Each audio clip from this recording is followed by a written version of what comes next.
Now to check in on the fixed income markets, and we've got Kilol Pandya, who's head of fixed income at Daiwa Mutual Fund, right here with us in the studio. Kilol, to begin with, what's the big cue really that the fixed income markets would be looking for this week?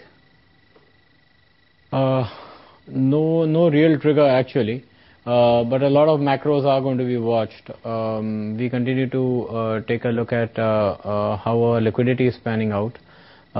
We are also taking a look at how the currency movements are panning out, which has been a matter of concern. The fuel price hike has been only in petrol. A hike in diesel is inevitable, we believe. It's only a timing which needs to be looked out for. And in fact, that itself is fueling some degree of uncertainty, since we really don't know when the price hike will be brought about and in what dosage. Because that will materially impact inflation going down the line. So these are probably a few backgrounders which the market participants are watching. Right, Kilol, you also had the RBI which conducted that open market operation on the 25th. Do you believe that this kind of orderly injection of liquidity is likely to sort of stabilize the liquidity situation in the market? Yes, absolutely, and OMOs are going to become, I believe, are going to become a necessity as we go along. If we are to show them the growth which we are all projecting, we need to have a lot more cash in the system than we currently have. The M3 number, which is what we all watch, continues to be far below what RBI's own projected rate is. We need it to be at around 17 sustained in order to bring about a 6.5 growth rate. In order to bring it to that level, we will need a considerable amount of cash in the system, given our borrowings, which are in excess of 65,000 crores gross on a monthly basis.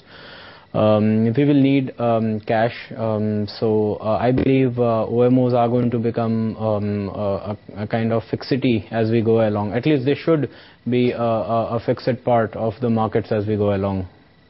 Right now, Kilol, we've got the RBI's mid-quarter review of the monetary policy coming up in about 3 weeks' time from now. Do you expect that they may do something again on the CRR front and possibly return back a little more money to the markets? It is possible.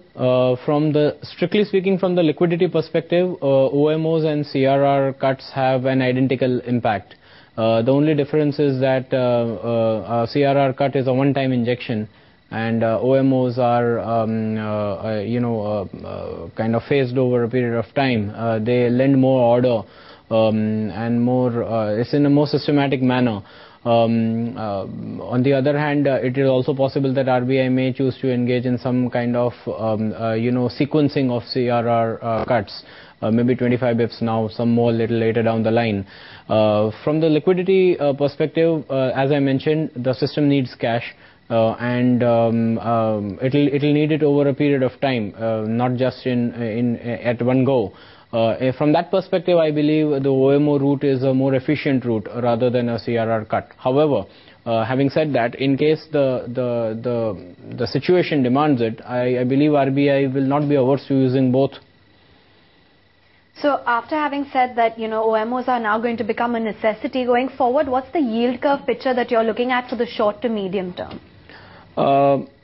Personally, I believe the 10-year or the gilt segment per se is not going anywhere in a hurry. We have been lingering about the 850, 860 mark for quite some time at the 10-year basis, on the 10-year spot. And I believe we will be hovering around at that level.